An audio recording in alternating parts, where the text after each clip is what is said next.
आणि आताची मोठी बातमी आहे लाडकी बहिणी योजनेसंदर्भातली। या योजनेचे पैसे वाढवण्याची शक्यता आहे। योजनेची रक्कम महागाईनुसार वाढवण्याची शिफारस पंतप्रधानांच्या आर्थिक सल्लागार समितीने केली। तर महागाईनुसार योजनेची रक्कम वाढवा असं केंद्र सरकारच्या समितीने सल्ला दिलेला आहे।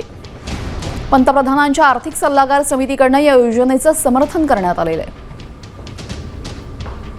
बँक खात्यामध्ये पैसे जमा झाल्यामुळे महिलांच्या मासिक खर्चामध्ये जवळपास 46% वाढ झालेली आहे। योजनेच्या पैशांचा वापर मुलांचं शिक्षण आणि आरोग्यासाठी केला जात असल्याचं समजतंय। लाडकी बहीण योजनेमुळे महिलांची बचतही वाढल्याचं याचं निरीक्षण नोंदवलं गेलेलं आहे। समितीच्या अहवालानुसार या योजनेमुळे महिलांची आर्थिक स्थिती सुधारली आहे। सध्या मिळणारे 1500 रुपये पुरेसे आहेत की नाही याचं मूल्यमापन करून ही रक्कम वाढवावी असं समितीचा सूर असल्याचं समजतंय। त्यामुळे लाडकी बहीण योजनेचे पैसे लवकरच वाढणार का याकडे सर्व महिला वर्गाचं लक्ष आहे। आपण पाहतोय लाडकी बहीण योजनेचे पैसे वाढवा असं यावेळेस केंद्रीय समितीने शिफारस केलेली आहे। अहवाल त्या संदर्भातला दिलेला आहे। आता सरकार या संदर्भात काय निर्णय घेते हे पाहणं महत्त्वाचं ठरेल। लाडक्या बहिणींना द्यायचे ठरवले म्हणजे त्यांच्याकडे 5-7 हजार कोटी रुपये आहेत। इकडे आपल्याला कर्ज घ्यावं लागतं, पण ते आपण लाडक्या बहिणींना देऊ शकत नाही, ते यांनाच आपल्याला द्यायचं आहे। त्यामुळे अजून काही नवीन योजना पारदर्शीपणे आणण्याची जर परवानगी मिळाली तर निश्चितपणे आम्ही त्या योजनाही या ठिकाणी आणण्याचा प्रयत्न हा निश्चितपणे करू। प्रस्ताव काय होता म्हणजे ते काय होतं, त्यात मुदतवाढ मागितली होती की काही लोकांचं राहिलेलं आहे आणि जुन्या जे पुरवठादार आहे त्या पुरवठादाराकडे अजून किट शिल्लक आहेत, तर तेवढ्या 1,23,000 किट्स 1,53,000 किट्स वाटण्याची परवानगी द्यावी काय। तर प्रस्ताव होता सचिव तथा मुख्य कार्यकारी अधिकारी महाराष्ट्र इमारत व बांधकाम कामगार कल्याणकारी मंडळ मुंबई यांनी उक्त पत्रान्वये 1,53,698 अत्यावश्यक वस्तू संच एसेन्शियल किट व 1,53,498 सुरक्षा सेफ्टी किट वाटपास मुदतवाढ देण्याच्या विनंतीस मान्यता देण्यास हरकत नसावी। आणि मग पुढे त्यांनी असंही म्हटलं की सद्यस्थितीत मंडळाकडे 20,67,000 बांधकाम कामगारांपैकी 13,84,730 एवढ्या बांधकाम कामगारांची नोंदणी जीवित आहे, सक्रिय आहे। आणि नोंदणी केलेल्या जीवित 13,84,770 पैकी 9,27,730 बांधकाम कामगारांना अत्यावश्यक संच व सेफ्टी किट हे वाटप केल्यानंतर उर्वरित 4,57,000 बांधकाम कामगारांना हे संच वाटप करण्याबाबत पुढची काय कारवाई करायची अशा प्रकारचा 2 प्रस्ताव आपल्या पुढे आले। आपण बघितलं असेल, मी गजनी का म्हटलं, आपण म्हणाले मी तर त्यांच्यावर टाकलं, असं नाही आहे। आपण आपल्या अक्षरात लिहिलंय स्वतः प्रस्ताव मान्य। आणि दुसरं ब संदर्भात उर्वरित 4,53,000 बांधकाम कामगारांना सध्याच्याच कंत्राटदारामार्फत त्याच दराने दोन्ही संच पुरवण्यात यावे। आपलं अक्षर आहे। पाहिजे तर आपला आक्षेप असेल तर फॉरेन्सिकला पाठवून देतो।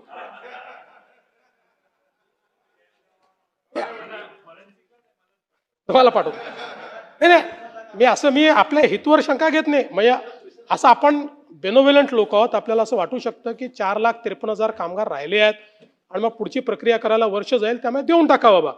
पण मी आपल्याला एवढंच सांगू इच्छितो की आपण जे आक्षेप माननीय आमच्या फुंडकर साहेबांवर घेतले, बिचारे नवीन मंत्री आहेत, मग त्यांच्यावर झाले की नाही खात्यावर, म्हणजे तर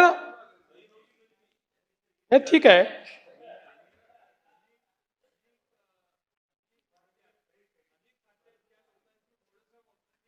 हा, अगदी तेच करायचं आपल्याला। त्यानंतर एवढंच नाही तर मी ही जी तुम्हाला म्हणजे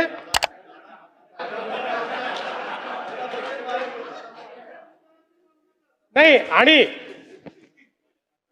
तसं जयंतराव तुम्हाला सल्लागाराची आवश्यकता नाही, पण ऐका ना, पण त्यावेळी तुम्हाला कोणीतरी चुकीचा सल्लागार भेटला होता।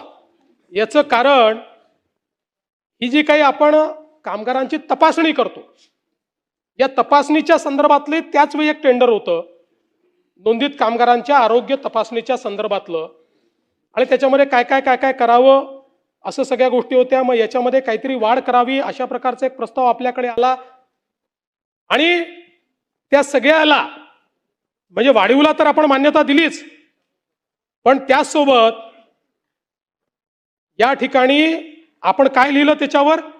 वरील प्रस्ताव मान्य. सन 2000 हा 23 पर्यंतचा प्रस्ताव होता. प्रस्ताव काय होता? तर टेंडर प्रमाणे 15/2/21 ते 14/2/23 या 2 वर्षामध्ये यापूर्वीच्या अटीवर, म्हणजे नवीन टेंडर काढा असं म्हटलंच नव्हतं, खरं म्हणजे नवीन टेंडर काढायला पाहिजे होतं, पण ठीक आहे 2 वर्षाकरता या पूर्वीच्या अटींवरच त्यांना देण्यात यावं. आपण काय लिहिलं त्याच्यामध्ये? वरील प्रस्ताव मान्य. सन 2023 नंतर मुदतवाढ देताना, म्हणजे आधीच ठरवलं तुम्ही मुदतवाढ द्यायची आहे, ही मुदतवाढच होती. मुदतवाढ देताना मागील काम योग्य असल्यास विभागाच्या सचिवाकडनं त्यांच्या स्तरावर मुदतवाढ देण्यात येईल.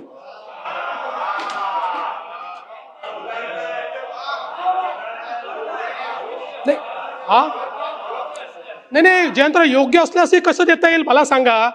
एक टेंडर संपलं तरी तुम्ही त्याला 2 वर्षाची मुदतवाढ देताय आणि त्याच्यावरही तुम्ही म्हणताय की त्याच्यानंतरही आवश्यक असेल तर मुदतवाढ द्या. तर नाहीये असा नाहीये प्रस्ताव. तुमच्या अक्षरात लिहिलंय. परत दादांना वाचायला देतो. आता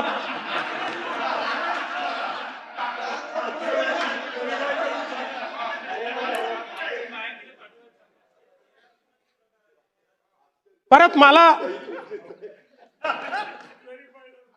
व्हेरीफाय झालं. मला तुमच्या हेतूवर शंका घ्यायची नाही आहे. मी तुम्हाला सांगू इच्छितो की हे जे काही तुम्ही सांगताय, खात्यामध्ये उत्तम काम आपले मंत्री करतायत, चांगलं चाललंय. आणि आता आपण एक अजून मुद्दा उपस्थित केला की अशा अटी आणि शर्ती का टाकल्या टेंडरच्या. मी आपल्याला निदर्शनास आणून देतो की आत्ता टेंडरच्या ज्या अटी शर्ती आहे 100% CVC गाईडलाईन प्रमाणे.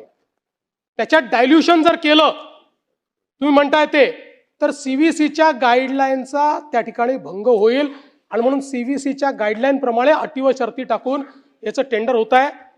आता ते टेंडर कोणाला मिळणार, काय मिळणार याच्यामध्ये मला जायचं नाही.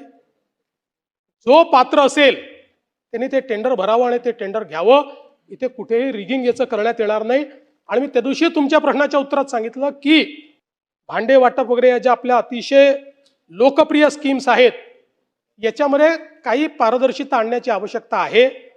आणि म्हणून या सगळ्या स्कीम्समध्ये पारदर्शिता आणायची, काही प्रमाणात अजून नवीन स्कीम्स घ्यायच्या का, कुठे DBT करायचं काय, या संदर्भात सुप्रीम कोर्टाने गाईडलाईन्स दिलेले आहेत. आपल्याला माहिती आहे की हे पैसे दुसरीकडे खर्च नाही करतायत. तर सर्वात अगोदर या जिल्ह्यांमध्ये हप्ता जमा होणार आहे. धुळे जिल्हा, नाशिक जिल्हा आणि नंदुरबार जिल्हा. सर्वात महत्त्वाची आणि आनंदाची बातमी म्हणजे धुळे, नाशिक आणि नंदुरबारमधून सर्वात जास्त कमेंट आलेले आहे. तुम्हाला सांगतो, पहिला जिल्हा धुळे, त्यानंतर नाशिक, त्यानंतर नंदुरबार. यामधून सर्वात जास्त कमेंट आलेले आहेत. तुम्ही जर या जिल्ह्यांपैकी राहत असाल, तुम्हाला सुद्धा हप्त्याचे नोटिफिकेशन आली असेल किंवा तुमच्या मोबाईलवर चेक करा किंवा CSC सेंटरला जाऊन एकदा खात्री करू शकता.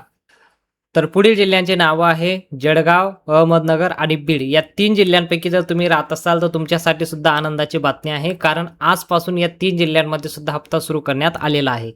आता जळगावमध्ये, अहमदनगरमध्ये, बीडमध्ये भरपूर बहिणींचे कमेंट आले की सर आम्हाला जून महिन्याचा हप्ता जमा झाला, सर आम्हाला जून महिन्याचा हप्ता जमा झाला.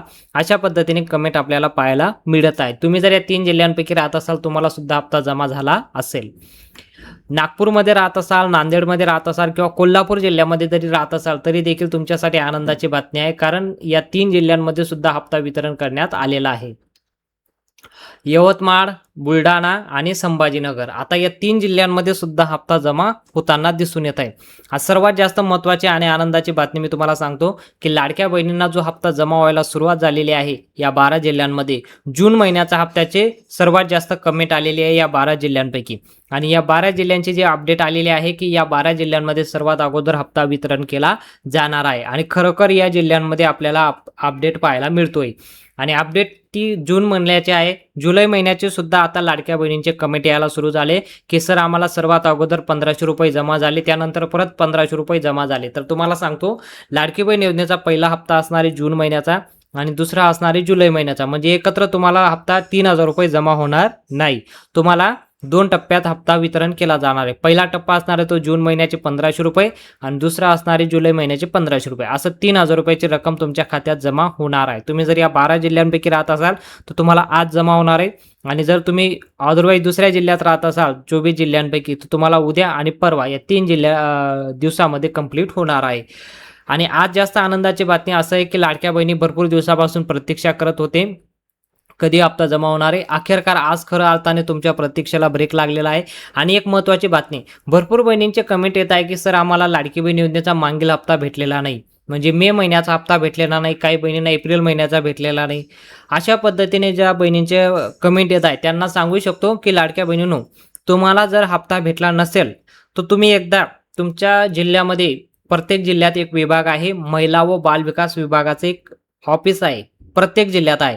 यवतमाळमध्ये असू द्या, बुलढाणामध्ये असू द्या, पुण्यामध्ये असू द्या, बीडमध्ये असू द्या, कुठल्याही जिल्ह्यात तुम्ही राहत असाल प्रत्येक जिल्ह्यात एक ऑफिस देण्यात आलेलं आहे. ते आहे महिला व बाल विकास विभागाचं ऑफिस. त्या ऑफिसला तुम्हाला जायचं आहे आणि एकदा तिथं त्यांना विचारायचं आहे की आम्हाला लाडकी बहीण योजनेचा हप्ता भेटलेला नाही, 2 महिन्याचे भेटले नाही, 1 महिन्याचा हप्ता भेटला नाही, तर ते तुम्हाला सांगतील की तुम्ही लाडकी बहीण योजनेसाठी पात्र आहात की अपात्र आहात.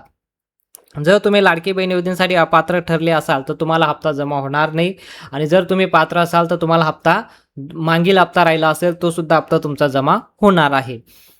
तर ते कसं चेक करायचं त्यांना विचारायचं. जर तुम्हाला अपात्र बहिणींच्या यादीमध्ये तुमचं नाव गेलं असेल, जर ते सांगतील की तुम्ही अपात्र झाले आहात, तर आम्हाला अपात्र कशामुळे केलंय ते कारण देतील तुम्हाला. 6 कारणे आहेत, तुम्हाला माहीतच असेल. 6 कारणांपैकी एक देतील तुम्हाला. तुमच्या कुटुंबामध्ये कोणी सरकारी नोकरीवर आहे हे देतील. दुसरं आहे तुमच्या कुटुंबामध्ये कोणी इन्कम टॅक्स भरत असेल. तिसरं कारण आहे तुमच्या कुटुंबाचं वार्षिक उत्पन्न 2.5 लाखाच्या वर गेलं आहे. तुमच्या कुटुंबामध्ये 4 चाकी वाहन आहे, तुमच्या नावावर शेती आहे. अशा प्रकारे या 4 ते 5 कारणं तुम्हाला देतील. त्यापैकी जे तुम्हाला सांगतील कुठलंही एक, तर त्या कारणामित्त जर तुम्ही बसत नसाल, जर त्यांनी एक रिझन दिलं की तुमच्या नावावर 4 चाकी वाहन आहे म्हणून तुम्हाला लाडकी बहीण योजनेचा लाभ दिला जाणार नाही, आणि जर तुमच्या नावावर 4 चाकी वाहन नसेल तर तुम्ही त्यांना अर्ज करू शकता की आमच्या नावावर 4 चाकी वाहन नाही, तर आम्हाला कशामुळे अपात्र केलं आहे. तर तुम्ही एकदा खात्री करा आणि तिथं जाऊन एकदा खात्री करा.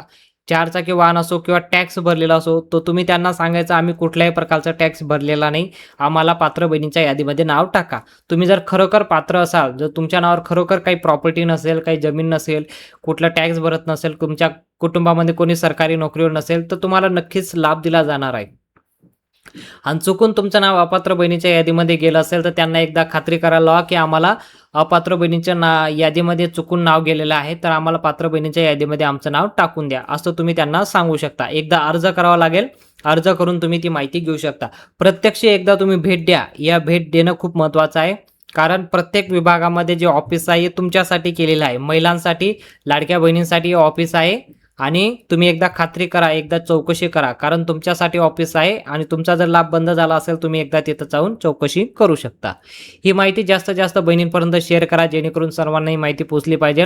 आणि जर चॅनलवर पहिल्यांदा तुम्ही आला असेल तर चॅनलला सबस्क्राईब करा आणि व्हिडिओ जर आवडला असेल तर व्हिडिओला लाईक करा. भेटूया पुढच्या मोठ्या अपडेटमध्ये.